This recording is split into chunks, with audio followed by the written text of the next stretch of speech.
Good morning mga ka-champ. Meron tayong lulutuin ngayon.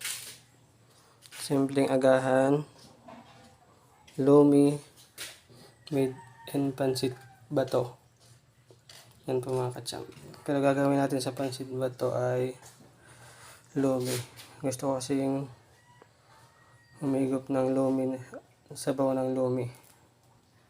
Ito mga ka-champ, meron akong tirang chicken. Ininit ko yan kagabi. Tapos nalagyan ko ng asin, toyo, and oyster. Then mga ka-champ, ito yung mga sahog natin. Nor chicken cubes, harina, witchin, egg, bawang, sibuyas, patis, toyo, and oil, tubig.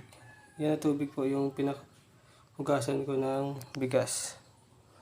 Tara mga ka-champ, at i-prepare na natin yung lumi natin. Let's cook! Okay na mga ka-champ, na ready ko na yung mga panggisa natin. Pati yung egg na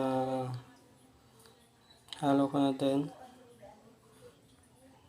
Na-scramble ko na yung egg at yung harina.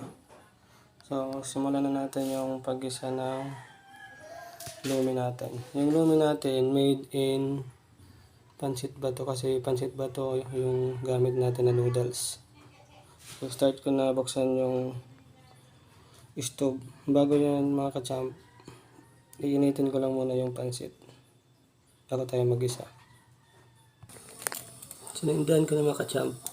Yan, ininit ko yung pansit bato para kung may mga konting mga bacteria at matanggal. Medyo matagal na din sa akin to, 15 days sa akin to. Pagbalik ko dito sa Calawag, painitin na natin yung pansit bato natin.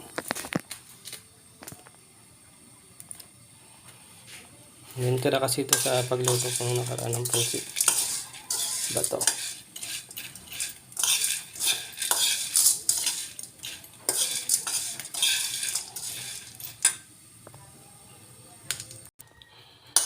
Okay na mga ka-champ, nainit na yung pansit bato natin. Tanggalin natin at mag-isa na tayo. Nahako na mga ka-champ yung pansit bato. Tapos papainit lang ako ng kawali.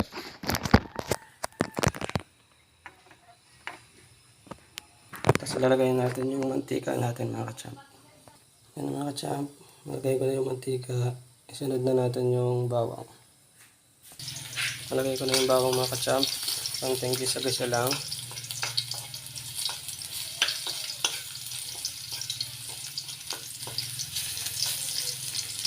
Hintayin natin mag golden brown siya.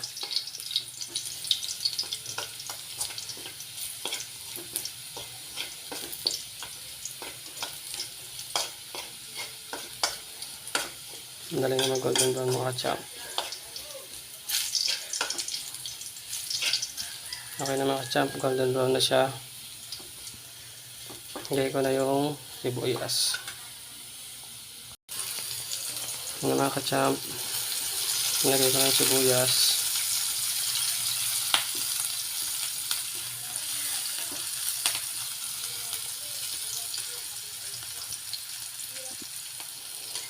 Nailawan ko at madilim.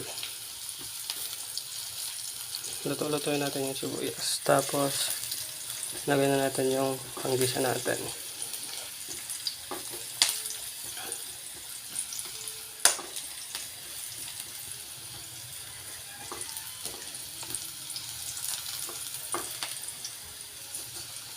Wala na ako nagbili ng gulay mga ka-champ at budget meal lang ito mga ka-champ. Gusto ko lang lutuin yung pansit bato sa style ng lumi. Nag-i-invento tayo mga ka-champ ng mga luto. Okay na yung mga ka-champ. Lagay ko na yung minarinate natin na chicken.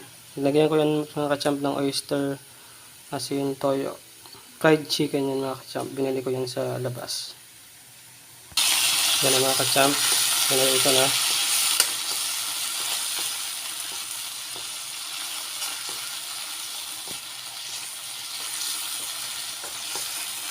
Yan na mga kachamp.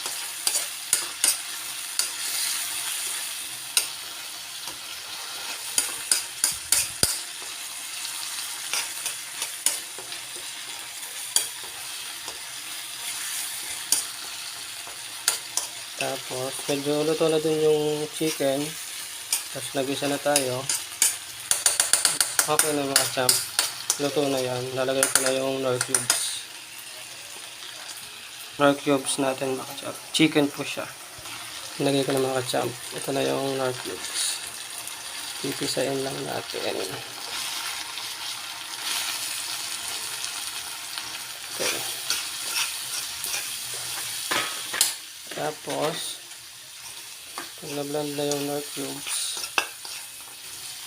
nalagay na natin yung sinabawan, yung pinaghugasan ng bigas mga kachamp. Pampalapot natin.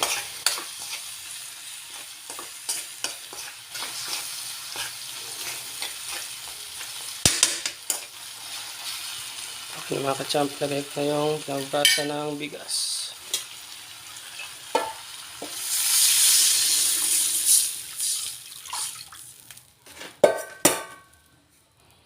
Mga kachamp.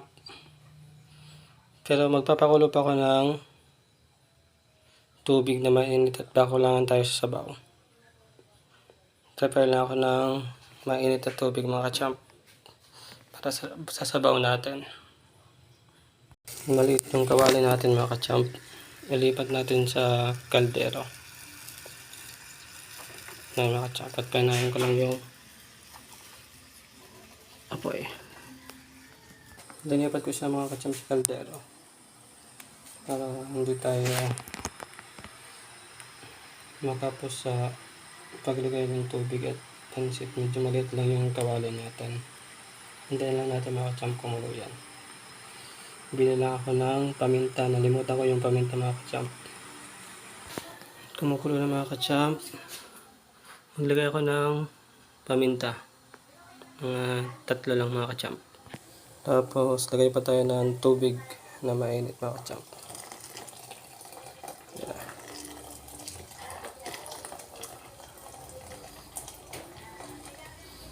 Sunod na natin yung sabaw ng harina.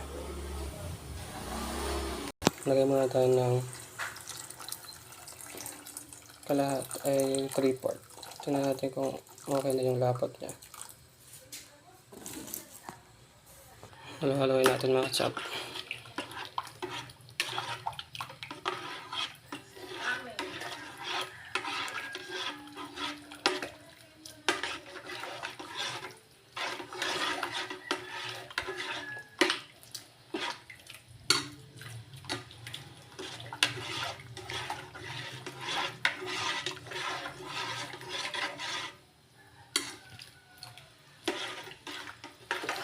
Kulang pa yung lapot mga kachamp. Dagdagan natin yung harina natin.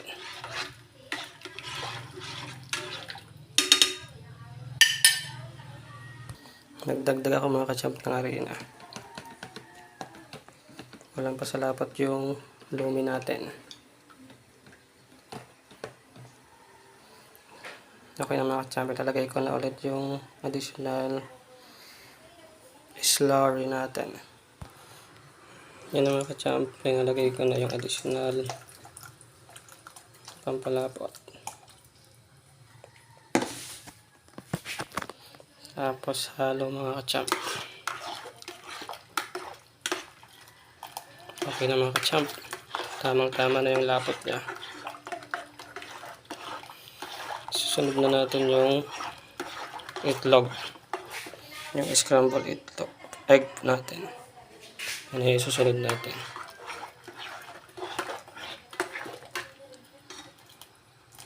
Yun. Sakto na mga kachamp. Lapot-lapot na siya. Kunting halo pa mga kachamp. Nilagay ko na pala yung bitchin natin. Tapos kung may kulang pa sa alat, check natin mamaya paglagay natin ng pansit. Okay na yan. Pag okay na yan, halo na natin. Lagay ko na yung egg.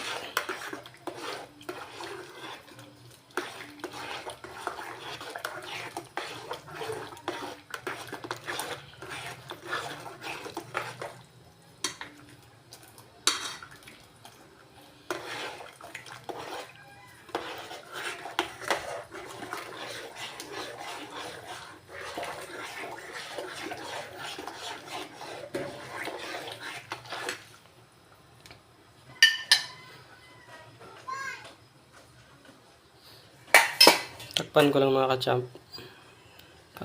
Pakuluan lang natin ng isang kulo. Lakas na ng kulo mga ka-champ. Nagbabol na siya.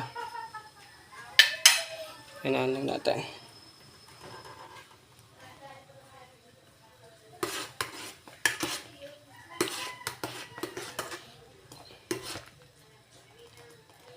Lagay ko na yung itlog mga ka-champ.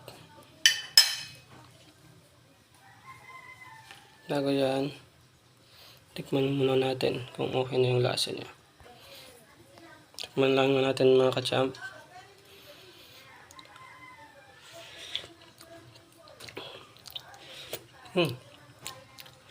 Ayos mga ka-champ. Lami kaayo mga ka-champ. Yung itlog, lagay ko na mga ka-champ. Kunti-kunti lang. Tapos halo. Yung magpapaputi sa lumi natin.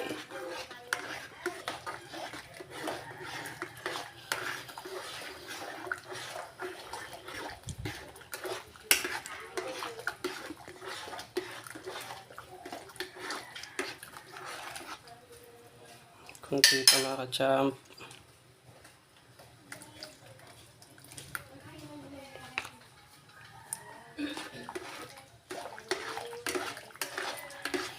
Halo lang para di magbuo yung egg natin.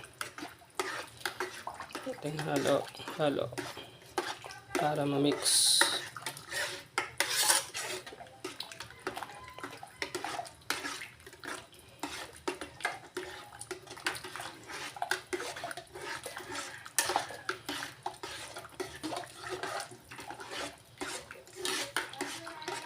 Ito na mga champ. Ubusin natin yung itlog.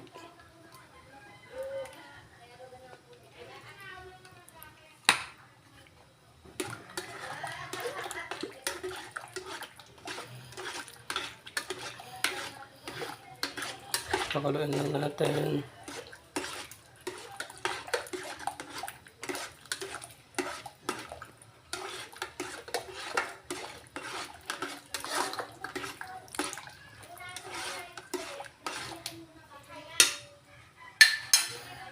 Pagkulo niya mga ka-champ, lalagay na natin yung pancit bato noodles natin.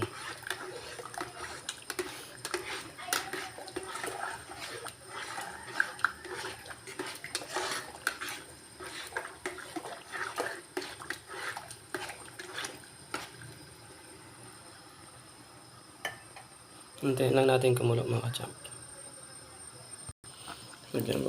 Lagyan ko ng konting patis. Konti lang mga ka-champ. Tapos isang balot pa ng paminta. Tapos ilagay ko na yung noodles mga ka-champ. Okay na yan. Pagkamayin ko lang. Hindi ko nakakuha yung mga powder niya.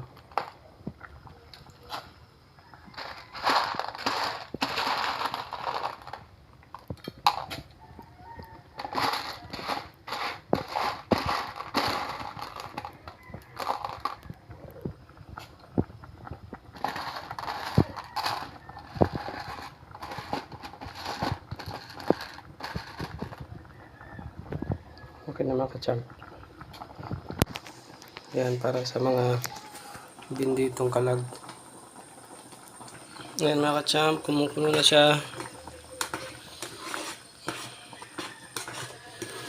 Wait natin maluto yung noodles. Hindi natin siya papalambutin na sobra. Tamang kulo lang mga ka-champ.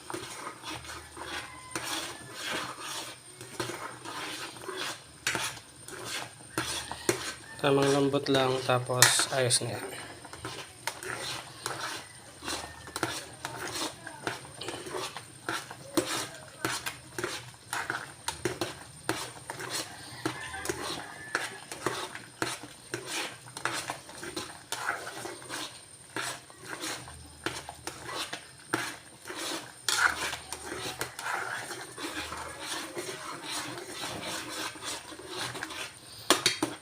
Lasahan natin mga ka-champ.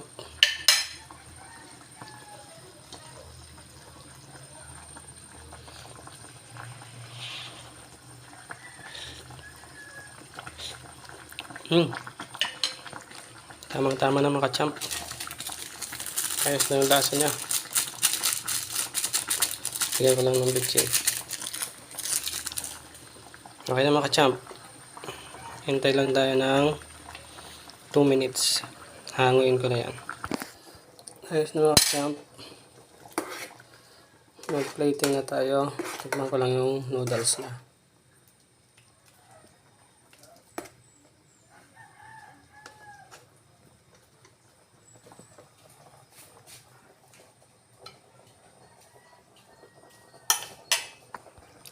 Ayos na mga ka-champ.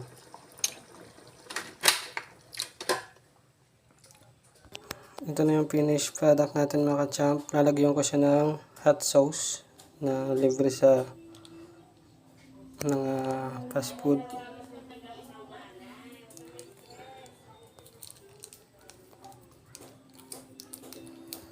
Okay mga ka-champ. Solve na yung craving natin. Let's eat!